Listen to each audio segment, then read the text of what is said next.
looked at her and wondered how she kept going. They didn't see the full picture, only fragments. Just a woman, not loud, not flashy, not trying to be noticed. But what they didn't see was the fire in her steps. Because while the world walked by sight, she walked by faith. She wasn't waiting for perfect conditions to move.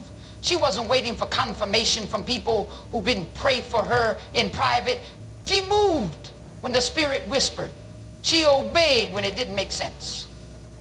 And that obedience, it was costly. It came with loneliness. It came with questions. But it also came with favor. See, when a woman chooses to walk in obedience, before she sees the outcome, heaven doesn't just watch. It responds. He walked when the map was blank. No signposts. But that's what happens when your ears are tuned to heaven. There were nights when the silence felt heavy. Nights when she asked God, "Are you still there?" Nights when the tears on her pillow felt louder than his promises. But she didn't stop walking. Because obedience isn't about how we feel. It's about who we trust. And she trusted him. It shifts atmospheres. It makes hell nervous. It draws angels near. You see, obedience is not flashy. It won't trend. It won't go viral. But it will move the heart of God. And she had learned something most people skip over. Obedience unlocks what talent can't.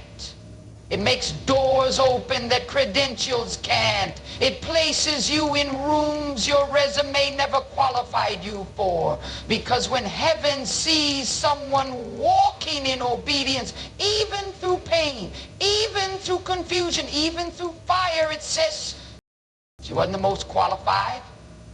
She didn't come from a famous name. She didn't have a line of people pushing her forward, but she had something better. She had a yes in her spirit. Before the question even came, she had a heart that whispered, "God, I'll go, even if I have to go alone." And that kind of obedience, that kind of reckless, radical, relentless obedience, it shakes things. It parts waters. It tears down walls. It moves mountains. And here's the thing. They saw her glow later, but they didn't see her grind with God. They saw the favor, but not the furnace. They saw the open doors, but not the ones that slammed in her face. She walked when others sat still. She believed when others backed down. She said yes when others said, "Let me think about it." And because of that, heaven followed her steps. Not because she was perfect, not because she was loud, but because she was willing. There's something about a woman who says, "I don't need to see it to believe it. I'll walk just because he said so." And every step she took in obedience was a seed for the next generation, a seed for the breakthrough coming around the corner, a seed that heaven watered even when earth tried to choke it. She didn't see fruit right away, but she kept sowing, kept believing, kept walking, and in time, a harvest came. Not in the way she imagined, not on the timeline she hoped for, but it came pressed down, shaken together, running over. Obedience doesn't always feel glorious. Sometimes it feels like walking blindfolded through a storm. But if God said, "Go,"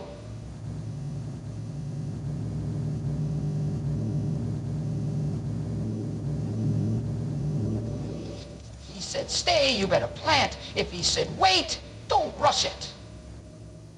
Because what's birthed in obedience carries oil.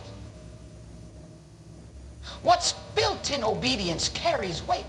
And that woman, she didn't need a spotlight to shine. She walked with God. And because of that, heaven followed her steps. She didn't have to raise her voice to be heard in heaven. While others relied on platforms, microphones, and applause, she relied on something more powerful: prayer. Quiet, steady, deep prayer. Not the kind you post about, not the kind that needs a stage, the kind of prayer that stains your pillow and shifts the heavens, the kind that doesn't need to be eloquent, just honest. She didn't shout at the world. She whispered to God, and those whispers, they echoed through eternity.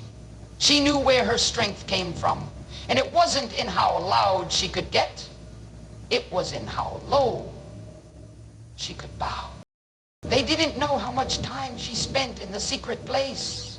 They only saw the strength she carried, the peace that didn't make sense, the way her presence changed a room. But all of that, it was born in the quiet.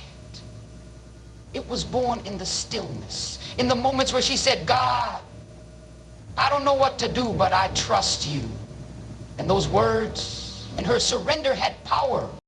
She didn't try to control everything. She didn't fight every battle with her hands. She fought them on her knees. She let God be her defender. And when people lied, when they misunderstood her, when they underestimated her, she didn't clap back. She didn't argue. She prayed. She took it to the throne instead of to the phone. And because of that, God fought for her in ways no one could explain. Mountains moved without warning. Chains fell in the dark. Doors opened without effort. Why? Because when a woman prays like she knows who she's praying to, heaven responds. She had learned that stillness was not weakness, that silence was not surrender. She was a storm behind closed doors, a warrior in worship. And even when her voice trembled, she kept praying. Even when it felt like God was quiet, she didn't stop, because she knew sometimes heaven is quiet right before it sends the answer. Sometimes God waits to see if we'll trust him, even in the silence. And she did, every single time. People saw her calm, but they didn't see her cries. They saw her grace, but not the groans. But those groans were incense. They rose to heaven like a fragrance. Her tears weren't wasted. They were weapons. Her whispers weren't weak. They were warfare. And when she didn't have words, the Spirit interceded for her. She was never alone in the battle. God was always closer than breath. You see, there's a kind of woman who doesn't need to prove anything to anybody. She just goes to God. She just kneels and heaven stands. She just whispers and angels take flight. That's who she was. And because she stayed in that posture, low, surrendered, faithful, God trusted her with weight, with assignments, with authority that can't be faked. She didn't wear it on her sleeve. She didn't broadcast it, but it was there. Undeniable, unshakable. And when storms came, they didn't move her. Not because she was fearless, but because she was rooted. She had prayed too much to panic. She had fasted too much to flee. She had trusted too long to turn back now. So even when the winds howled and the waves crashed, she stood.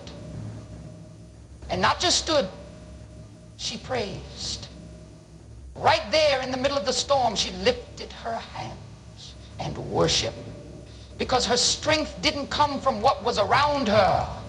It came from who was within her. She didn't need the world to understand her prayers. They weren't for them anyway. They were for the one who saw her in secret. And what was done in secret, it showed up in public. So if you ever wonder why some women carry a weight that can't be explained, why rooms shift when they walk in, why peace follows them like a shadow, it's because they prayed when it was hard. Every open door to fit in, to be accepted, to blend into the noise. They offered her titles, positions, recognition, things the world calls success. But she wasn't interested in being seen. She was focused on being sent. While others were drawn to the spotlight, she was drawn to the secret place. While others were hungry for applause, she was hungry for anointing. Because she knew popularity fades, but purpose, endure. And if you chase the world too long, you risk missing the very assignment God handcrafted just for you.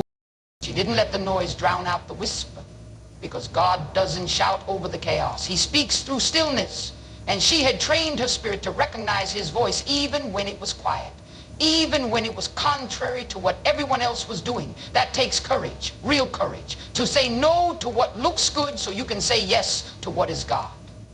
To turn away from comfort, convenience, and crowds just to follow a narrow road that nobody else seems to be walking. Well, that's what she did, over and over again. And every time she chose purpose over popularity, heaven responded with favor that no man could manipulate. They didn't understand why she walked away from platforms that others would have died to stand on, why she refused invitations, why she kept her circle small. But she wasn't called to impress. She was called to impact. She wasn't trying to go viral. She was trying to be faithful.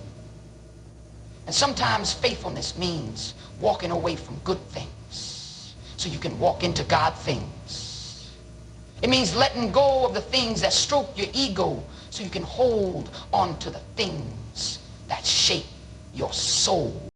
She saw through the glitter. She saw that not all growth is healthy, not all crowds are from God, and not all opportunities are divine. Some doors look like blessings but are really distractions. Some stages look like elevation but are really traps. And she had enough discernment to tell the difference. She wasn't moved by numbers. She was moved by the nudge of the Holy Spirit. She didn't ask, will this make me famous? She asked, will this make me faithful? And that simple question kept her on the right path every single time. People try to convince her to change, to market herself, to fit the mold. But molds are for people who want to be duplicated. She wasn't made to be a copy. She was made to carry a calling. And the calling was costly. It required her to be misunderstood, to be overlooked, to be underestimated. But she learned to be okay. She wasn't doing it for them. She was doing it for the one who called her before anyone knew her name. She wasn't chasing likes. She was chasing legacy. The kind that outlives you. The kind that heaven records. Even if earth forgets. There were moments when it was lonely. When the silence was deafening. When the approval she walked away from echoed louder than the purpose she walked into. She knew who she was. She knew who sent her. And she knew that as long as she stayed in his will, she would never lack what mattered most. And slowly, quietly, purpose began to bear fruit. Not the fruit that shows up on magazine covers. Not the kind that trends or sparkles, but the kind that lasts. Lives changed, burdens lifted, hearts healed, generational curses broken. All because she refused to sell out.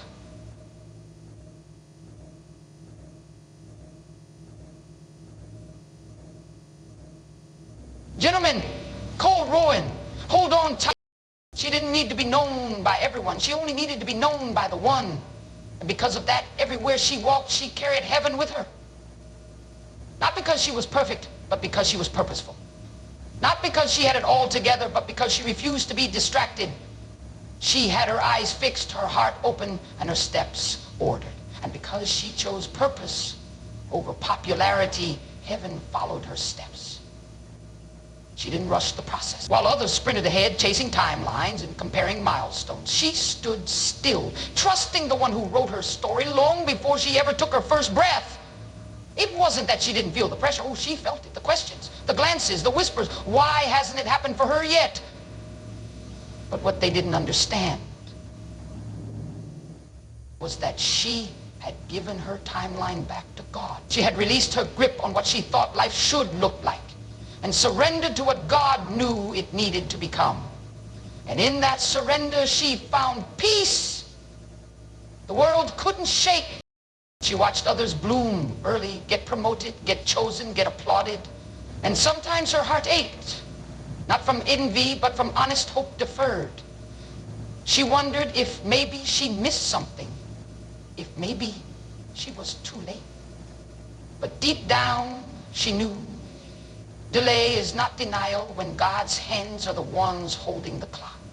And so she waited, not passively, not bitterly, but faithfully. She kept showing up, kept praying, kept serving, kept loving, because she wasn't waiting on a thing.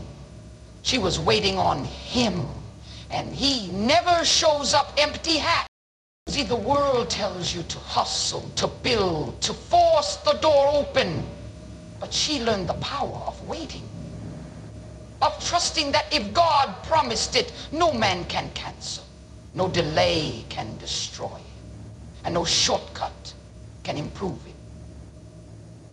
She refused to take matters into her own hands because she didn't want to bless something that heaven didn't authorize. She didn't want a blessing she had to manipulate to keep. What God starts, God sustains. And she was holding out for that kind of promise. And the waiting, it wasn't wasted. It built her. It shaped her character. It purified her motives. It stripped away the things she didn't know she didn't need. It deepened her dependence on God in ways she never would have known if the answer had come early. Some days the silence felt heavy, but in the quiet she heard him clearer. In the waiting, he wasn't absent. He was preparing her for something bigger than she had the capacity to carry back then. And she trusted him enough to wait until she was ready. There were times she thought the door had closed for good, that maybe the moment had passed.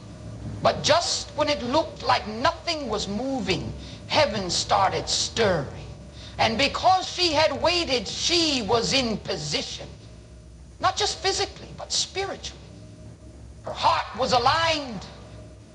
Her spirit was steady. Her focus was pure. She didn't have to rush to catch up. What was hers came running toward her, right on time. Not a second too soon, not a moment too late, because that's how God works. He's not bound by the clock. He is the clock. She had learned that timing is everything, that early success without spiritual maturity is dangerous, that open doors without discernment can destroy you.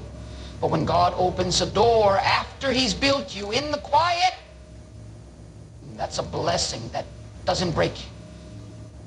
That's a breakthrough that doesn't come with hidden burdens.